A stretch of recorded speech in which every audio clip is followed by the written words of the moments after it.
Alexis Kerklins-Marché, bonjour, directeur général d'Elevate Advisory. Vous nous accompagnez tous les lundis. On va revenir sur l'emploi américain, sur l'ensemble de la situation économique. On avait ces chiffres, on en parlait il y a quelques instants, qui sont mauvais. Mais j'ai un peu envie de vous dire ce matin, on s'en fiche. De toute façon, la baisse des taux, elle est actée. C'est évident qu'on y va. La baisse des taux est actée, oui, Laure, bien sûr. Alors, quand même, ces chiffres nous disent un certain nombre de choses. Il y a des informations intéressantes.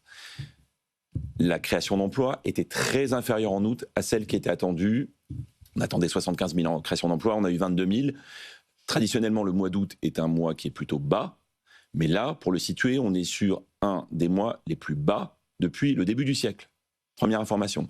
Deuxième information, sur 14 secteurs, 9 d'entre eux ont détruit de l'emploi. Et notamment le secteur manufacturier, c'est-à-dire celui qui est le plus scruté, parce qu'évidemment, la politique industrielle, c'est le fer de lance, c'est l'objectif premier annoncé de l'administration Trump. Et bien là, il y a de la destruction d'emplois. Il y a eu d'autres informations qui étaient assez négatives. La première, c'est que les emplois partiels ont compensé la destruction d'emplois à temps plein. Le chômage des jeunes progresse. Le chômage de longue durée progresse. Donc un ensemble de facteurs qui montrent que oui, le marché de l'emploi se détériore actuellement aux États-Unis. Mais la bonne nouvelle, c'est Annalisa qui nous racontait ça il y a 10 grosses minutes, c'est que comme il n'y aura plus de travailleurs immigrés, puisqu'il est en train de faire des descentes dans toutes les boîtes, on l'a vu chez Hyundai en fin de semaine, il va y avoir de la place, j'imagine. Alors, là encore, il faut se méfier. Évidemment, il y a un message très politique sur le sujet des déportation, c'est le mot qui est utilisé par les médias. Déportation. Avec des images qui sont d'une certaine violence, on peut dire ça quand même. Et encore, je suis dans l'euphémisme. L'économie américaine ne peut pas se passer d'immigration. C'est un leurre. L'administration Trump le sait, tous les Américains le savent. Il suffit d'aller quelques jours aux États-Unis, dans n'importe quel État, dans n'importe quel restaurant, dans n'importe quel hôtel, dans beaucoup d'usines. Vous avez une proportion très importante de travailleurs immigrés qui font aujourd'hui travailler, enfin qui font tourner l'économie américaine. Donc arrêtons avec cette idée-là. Il y aura évidemment des messages qui vont être envoyés. Dans un pays qui va devoir probablement faire face à une inflation plus importante, on parlait de 2% dans la zone euro, on est au-dessus de 3% hors énergie et produits alimentaires aux États-Unis. Au-dessus de 3%. D'ailleurs, c'est le risque. On parle bien sûr de cette baisse des taux qui va arriver vers la mi-septembre. 25 points de base. Certains parient sur 50 points de base. Mais dans le même temps, il y a un risque d'inflation. Elle est déjà là, elle est plus forte. Donald Trump a fait le choix depuis le début. Il a dit, moi, ce qui compte, c'est le plein emploi. Or, la mission de la Fed, ne l'oublions pas, la Banque centrale américaine, c'est bien sûr de maximiser le plein emploi, de faire en sorte que la croissance soit là, mais aussi la stabilité des prix. Et sur ce sujet-là, tous les thèmes autour de l'immigration sont des thèmes qui sont directement impactants. Annalisa. Une fois que le constat sur l'emploi est posé, où en sont tous les autres indicateurs, la consommation, l'investissement, en général, comment se porte l'économie vraiment? Alors on est dans une situation contrastée. On va prendre quelques exemples. L'activité. L'activité aujourd'hui, elle faiblit un peu, mais l'investissement privé continue de fonctionner. La consommation des ménages continue de tourner.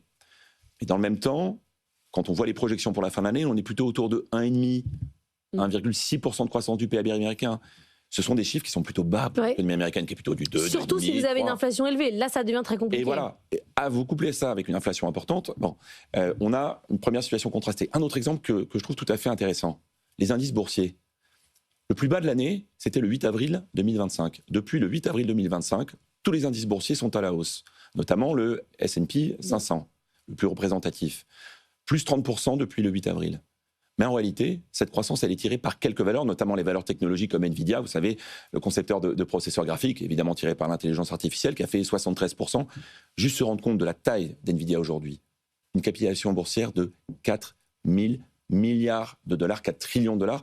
En comparaison, l'ensemble du CAC 40, c'est 2,4 trillions, donc 2400 milliards, 4 000 milliards, 2400 milliards. Une seule valeur comme ça, là, elle peut tirer l'ensemble du marché boursier. Donc, derrière quelques informations qui sont plutôt rassurantes, il y a une baisse de confiance du consommateur américain. Il y a une baisse de confiance des investisseurs américains. Vous avez un investisseur américain très connu, qui s'appelle Ray Dalio, qui lui parle d'un patient en état de danger cardiaque à cause de la détérioration du marché de l'emploi, à cause d'une activité qui ralentit et à cause de ses craintes sur l'inflation. Alors, tout ça dans un contexte où il va falloir financer beaucoup de choses sur les marchés obligataires. Est-ce que vous avez une inquiétude sur les finances publiques, sachant que les émissions, là, ils font des émissions de dette à court terme, ça se passe plutôt bien, ça va. Le roi dollar est toujours là. Et le roi dollar est toujours là. Alors évidemment, quand on compare les chiffres avec nos déficits en France, la réalité, c'est que c'est même encore plus négatif aux États-Unis. La dette sur PIB, les dettes publiques, c'est 122%, supérieur à la France. Le déficit budgétaire cette année, aux États-Unis, devrait être de l'ordre de 6,2% du PIB.